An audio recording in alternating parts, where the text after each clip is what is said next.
Should teachers and chronically ill patients get vaccines sooner? Here to answer your questions is Dr. Todd Ellerin, Chief of Infectious Diseases at South Shore Health. Doctor, we always appreciate your time and your knowledge. Right now, as you know, and I want to make this very clear, the only group eligible for shots in Massachusetts are people in phase 1 and anyone 75 and older, correct? That's correct. Okay, everyone else is on standby while thousands of appointments remain open, which is really frustrating for a lot of people. So in your opinion, what is the risk of waiting to move on to that next group? There are a lot of 65 plus, really a lot of people want to get their vaccinations.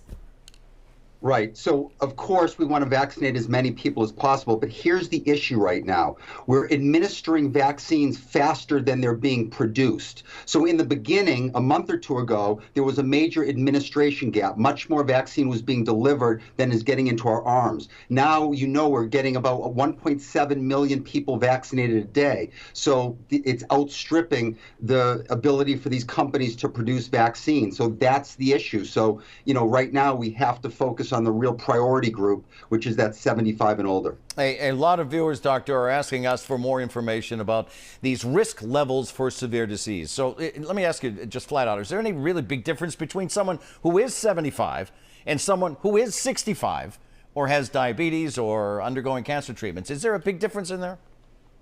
Eddie, it's a fair question. So let me just give you some numbers. So basically, when you look at deaths, there's been over 400,000 deaths in the United States so far. In the 65 to 74 age group, 95,000 deaths. When you look at 75 and older, 265,000 deaths. Okay. So the answer is yes. And when you look at comorbidities, diabetes, renal failure, those have increased risk as well. So these are real risk factors. Some lawmakers, local lawmakers, are pushing to have teachers vaccinated.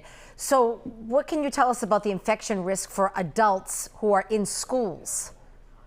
Right. So far, the evidence shows that in-classroom learning does not contribute to community transmission, which is another way of saying the infection prevention measures are working to protect teachers and their students. When they get infected, they're really getting infected outside of the classroom. But Maria, we have to recognize that there's also an emotional component to this equation. It's not just science. Right. We want teachers to feel more comfortable. They do need to be prioritized, and we want to get them vaccines. But I don't think it should be a prerequisite as to getting them back into the classroom. We don't have to tell you this, Doctor. I'm sure you're running into a ton of people who are frustrated with this. But here's the bottom line. Take all the age groups, take all the frustration, but the bottom line is everyone who wants to get a shot is going to get a shot.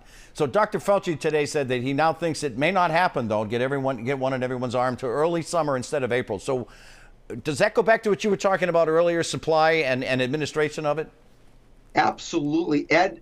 It was never, the equation was never to vaccinate the United States using just 2 companies. Okay, we have to get more companies. So I cannot emphasize enough how important the February 26th FDA meeting. They're going to review the J&J single dose vaccine. We have to get more companies into the mix.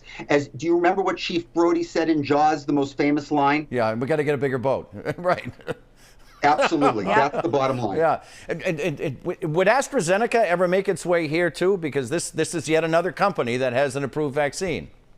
There are not in the United States. Let me be clear about that.